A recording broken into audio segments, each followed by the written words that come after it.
태양광 발전소가 우후죽순으로 늘고 있는 가운데 수명이 다한 태양광 폐패널로 인해 환경 파괴 우려도 커지고 있습니다.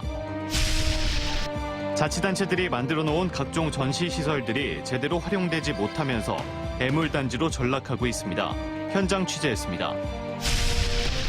마른 폭염보다 인체에 더 해로운 것으로 알려진 이른바 습한 폭염이 이어지고 있습니다. 건강관리에 주의가 요구됩니다. 전복 출하가 본격화되고 있습니다. 전복 가격은 상승세지만 최근 3년 내 가장 싼 값의 전복을 먹을 수 있습니다. 여러분 안녕하십니까? 목포 MBC 뉴스데스크입니다. 신재생 에너지를 선도하는 태양광 발전소가 우후죽순으로 계속 늘고 있는데요. 그런데 수명을 다한 태양광 폐패널이 앞으로 치명적인 환경 문제를 초래할 수 있다는 우려가 커지고 있습니다. 문현철 기자가 보도합니다. 산 중턱은 물론 논과 밭, 빈자리마다 태양광 발전소가 빼곡히 들어서 있습니다. 전국적으로 태양광 발전소가 11만 6천여 곳, 발전 용량은 20기가와트에 육박합니다. 이 가운데 전남이 발전소가 1만 7천여 곳, 발전 용량은 4천여 메가와트로 가장 많습니다. 20여 년 전 시작한 태양광 투자 붐은 지금도 그 열기가 식지 않고 있습니다. 문제는 20년이 지나면 수명이 다하는 태양광 패널입니다. 폐패널 발생량은 내년 988톤에서 2033년에는 2만 8천여 톤까지 급증할 것으로 전망됩니다. 전국 발전 용량의 20% 이상을 차지하는 전남 지역 발생량도 수천 톤에 이를 전망입니다. 전남에서 가장 많은 폐패널의 발생이 예상되고 있습니다. 신재생 에너지의 장려도 좋지만 사후 처리까지 꼼꼼히 챙겨가면 행정의 준비가 필요합니다. 문제는 이들 폐패널에 대한 국내 처리 능력과 인프라가 걸음마 단계에 그치고 있다는 겁니다. 현재 폐패널은 대부분 동남아로 수출되거나 단순 소각 또는 매립되고 있습니다. 정부는 뒤늦게 대책 마련에 나섰지만 기관마다 다른 폐패널 발생 예상량과 처리 방법 등을 놓고 지자체, 재활용 업체 등과 엇박자를 내고 있습니다.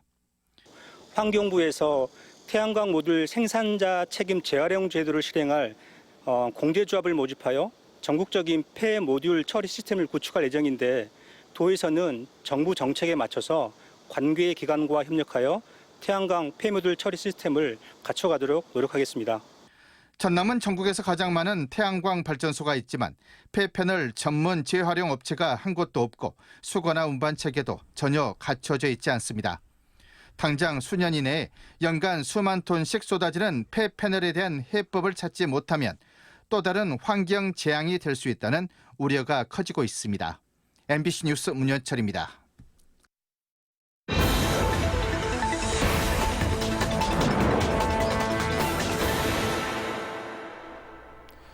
자치단체들이 만들어 놓은 각종 전시 시설들이 애물단지로 전락하고 있습니다. 제대로 활용되지 못한 채 방치되고 있지만 자치단체도 묘수를 찾지 못하고 있습니다. 카메라 출동 박종호 기자입니다. 지난 2006년 지어진 영암 마한문화공원입니다. 총 면적 18만 제곱미터 규모로 혈세 110억 원이 투입됐습니다. 2019년부터 3년간 총 방문객 2만 명, 하루 평균 관람객은 18명 수준입니다. 대표 시설은 고분탐사관.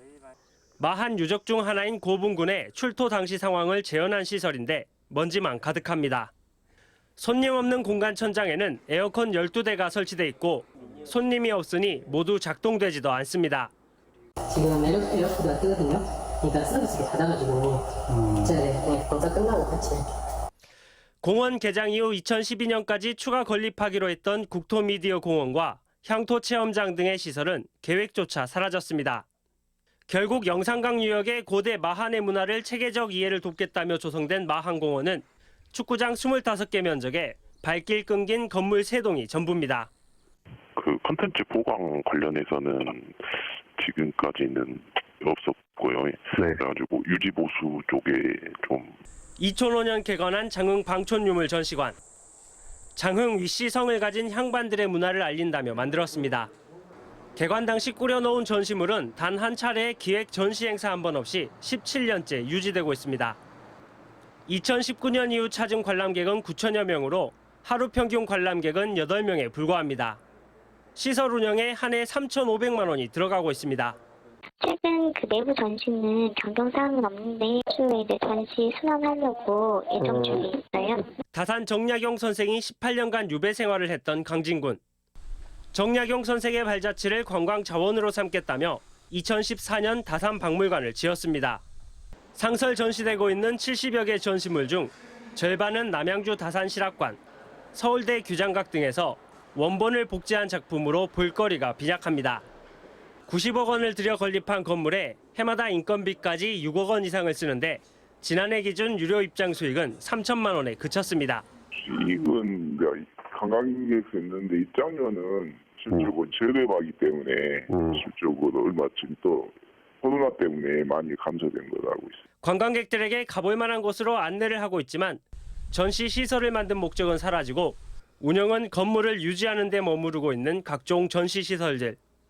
적게는 수억, 많게는 100억 원 이상 혈세를 쏟아부은 채 단체장 치적 사업이 아닌 단체장 원망 사업이 돼버렸습니다. MBC 뉴스 박종호입니다. 다음 뉴스입니다. 광주 전남 지역 학생들의 급식비 단가가 전국에서 가장 낮은 걸로 조사됐습니다. 광주 교사노조에 따르면 광주 초등학교 급식비 단가는 2,029원으로 전국에서 가장 낮았고 전남은 2,095원으로 16위였습니다. 또 전남 지역 중학생과 고등학생 급식비 단가는 2,445원과 2,595원으로 전국에서 가장 낮았습니다. 교사노조는 급식비 단가를 올리지 않으면 학생들은 2학기에도 질 낮은 급식을 먹어야 한다고 주장했습니다. 목포시의회가 최근 목포에서 발생한 어린이집 잠복결핵 감염 진상조사에 나섰습니다. 목포시의회는 최근 어린이집 학부모 등과 간담회를 열고 보건소의 잠복결핵 발생 신고 누락 여부와 어린이집 연장 보육료 부정수급 의혹 등에 대한 의견을 들었습니다. 한편 목포시의회는 목포시를 상대로 행정사무조사를 실시할지 여부도 검토하고 있습니다. 요즘 무더위로 힘든 하루 지내고 계시죠? 습도가 높아 체감온도가 더 높은 상황인데요. 이른바 습한 폭염은 마른 폭염보다 인체에 더 해롭다고 합니다. 송정근 기자가 취재했습니다. 광주의 한 무더위 쉼터. 어르신들이 한데 모여 휴식을 취하고 있습니다. 30도가 넘는 무더위를 피해 전기세 걱정 없이 시원한 바람을 즐길 수 있는 쉼터로 피신 나온 겁니다. 나쁜 우리 회원들이 참고 그냥 집에서 지금 에어컨 없는 우리 회원도 있고 또 한다고해도 전기요금이 무서워갖고 노인들이 집 많이 못 쓰거든요. 올해 광주의 폭염일수는 현재까지 13일. 폭염일수가 33일인 대구보다 폭염일수는 훨씬 적었지만 체감온도는 1도 높게 나타났습니다. 폭염일의 상대 습도 평균이 대구보다 광주가 훨씬 높았기 때문입니다. 역대 가장 뜨거운 해로 꼽히는 1994년과 2016년, 2018년 두 도시의 폭염일을 비교해보면 차이는 극명하게 드러납니다. 대구 지역의 총 폭염일수는 132일, 광주는 119일이었지만 습한 폭염 비율은 광주가 3배가 넘었습니다. 습한 폭염 빈도가 높아진 원인으론 지리적인 요인이 꼽히고 있습니다. 습기가 이렇게 모여있는 밴드가 있거든요. 그 밴드가 서해상에 이렇게 걸칠 때가 많아요. 그러면 광주까지는 좀 습기가 많이 들어가는 편이에요. 근데 대구 같은 경우는 이제 소백산 넘고 기상청 폭염특보 기준으로는 대구보다 광주가 더 위험한 지역인 셈인데 건조폭염의 열 스트레스 지수는 주의 수준이었지만 수분폭염은 극도의 주의, 위험 단계까지 도달했습니다. 이러다 보니 10년 동안 인구 10만 명당 18명의 온열 질환자가 발생한 대구보다 광주는 2배 넘게 온열 질환자가 발생했습니다. 높은 습도가 사람의 땀 배출을 막기 때문입니다. 습도가 올라가게 되면 그 땀이 증발이 되질 않습니다. 근데 우리 몸에서 땀이 증발이 되지 않으면 땀을 더 배출을 하기 위해서 열 생산을 더 하게 되고요. 그러면서부터 열성 질환에 더 많은 노출이 됩니다. 전문가들은 습한 여름철 건강을 유지하기 위해서는 제습과 함께 온열 질환의 증상이 나타났을 때 빨리 병원을 찾는 게 중요하다고 말합니다. 또 물만 많이 마실 경우 몸 안에서 불균형 현상이 나타나기 때문에 적당량을 마실 것을 당부했습니다. MBC 뉴스 송정근입니다. 올 들어 전남 지역 누적 폭염 일수가 33일을 기록하면서 피해도 잇따르고 있습니다. 전남에서는 현재까지 온열 질환자 74명이 신고된 가운데 돼지와 닭, 오리 등 가축 2만 4천여 마리가 폐사했고 농작물 고사 피해도 471헥타르에서 발생한 걸로 집계됐습니다. 전라남도는 9월까지 폭염 대책 기간을 운영하면서 무더위 쉼터 활성화, 취약계층 안부 전화 확대 등 예찰 예방 활동을 강화할 방침입니다. 목포시가 가뭄난 극복을 위해 수돗물 아껴 쓰기에 적극적인 동참을 당부했습니다. 현재 목포시의 주요 식수 공급원은 주암댐인데 지속된 가뭄으로 저수량이 평년의 절반 이하까지 떨어졌으며 한국수자원공사는 심각 단계 도달 시 실사용량의 20%를 감량 공급할 계획입니다. 주암댐 용수가 감량 공급될 경우 목포는 1일 약 10,000톤의 용수가 감량돼 온도심의 제한급수나 단수가 불가피한 실정으로 목포시는 장음댐 용수 일부 공급을 수자원공사와 협의하고 있습니다. 본격적인 여름 무더위가 시작되면서 전복 출하도 본격화되고 있습니다. 전복 가격은 상승세지만 최근 3년 내 가장 싼 값의 전복을 먹을 수 있다고 합니다. 신광하 기자가 보도합니다.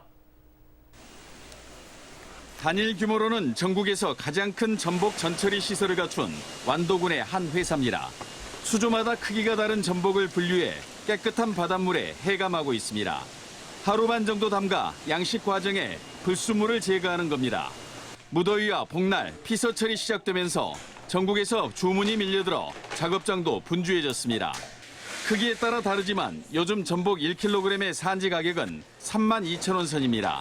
코로나19 이후 전복 가격이 하락했다 다시 상승세지만 최근 3년 새 가장 싼 값입니다. 복 시즌을 계기로 해서 가격이 가장 하락되고 또 이 시점이 이제 아마 또 많이 대량 출하가 되다 보니까 크기에 따라 값이 달라지는 전복은 1kg에 7, 8마리에서 20마리까지 가격은 천차만별.